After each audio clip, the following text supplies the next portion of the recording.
السلام علیکم ورحمۃ اللہ وبرکاتہ۔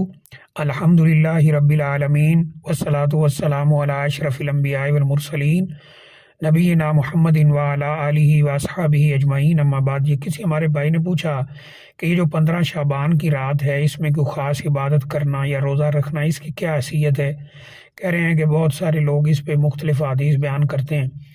دیکھیے، اس پہ جتنی بھی حدیث ذکر کی جاتی ہیں، جیسے کہ اس رات میں ساری رات عبادت کرو اور اگلے دن روزہ رکھو، یہ ابن ماجہ وغیرہ میں سنن کے اندر کچھ روایات موجود ہیں، لیکن ان کی سند ثابت نہیں ہے، جس سے یہ پتہ چلتا ہے کہ اس رات کی کوئی خاص عبادت نہیں ہے۔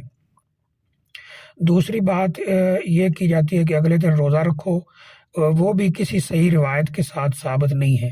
کسی بھی روایت میں یہ ثابت نہیں ہے کہ اگلے دن کا روزہ رکھا جائے۔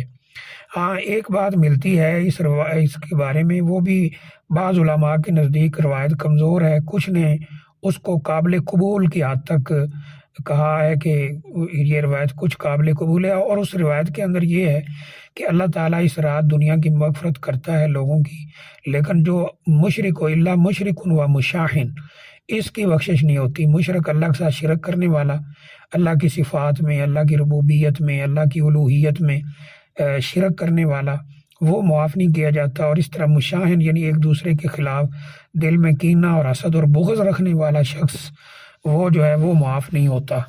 تو یہ روایت جو ہے، اس کی کچھ بعض علماء کے نزدیک وہ قابل قبول ہے، لیکن اس رات کی خاص عبادت اور اسے شب برات کہنا، یہ کہیں بھی ثابت نہیں۔ ایک لوگوں میں یہ بات مشہور ہے کہ اس رات لوگوں کے نامہ اعمال اور سال بھر کے فیصلے ہوتے ہیں، تو یہ بھی اس لحاظ سے صحیح نہیں ہے، سال بھر کے فیصلوں سے، اور یعنی حکمت والے فیصلے اور اس طرح، کیونکہ قرآن نے واضح طور پر فرمایا ہے کہ یہ لیلۃ القدر میں ہے۔ انا انزلناہ فی لیلۃ القدر وما ادراک ما لیلۃ القدر لیلۃ القدر خیر من الف شہر تنزل الملائکۃ والروح فیہا باذن ربہم من کل امر سلام۔ یہ امر کا مطلب ہے کہ ہر کام کو، حکمت والے کام کو لے کر اترتے ہیں، لوگوں کی قسمت کے فیصلے ہوں یا سال بھر کے ہوں، وہ لیلۃ القدر میں ہوتے ہیں۔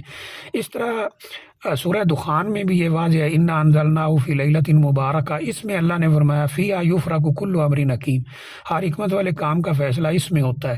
تو وہ لیلۃ القدر ہے، نہ کہ شب برات ہے۔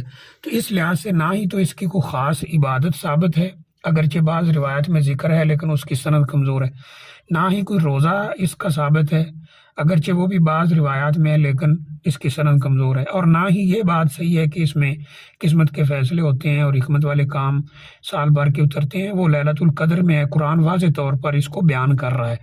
تو بہرحال اس لحاظ سے تو اس کی کوئی حیثیت نہیں بنتی ہے۔ جو ایک روایت ہے وہ میں نے عرض کر دی، جو وہ بھی بعض علماء کے نزدیک اس کی سند پر بھی کلام ہے، اگرچہ اسے بعض نے قبول کیا ہے کہ مشرک اور مشاہن یعنی مشرک اور کینہ پرور قسم کا شخص جو ہے، اس کی بخشش نہیں ہوتی، باقی کی ہو جاتی۔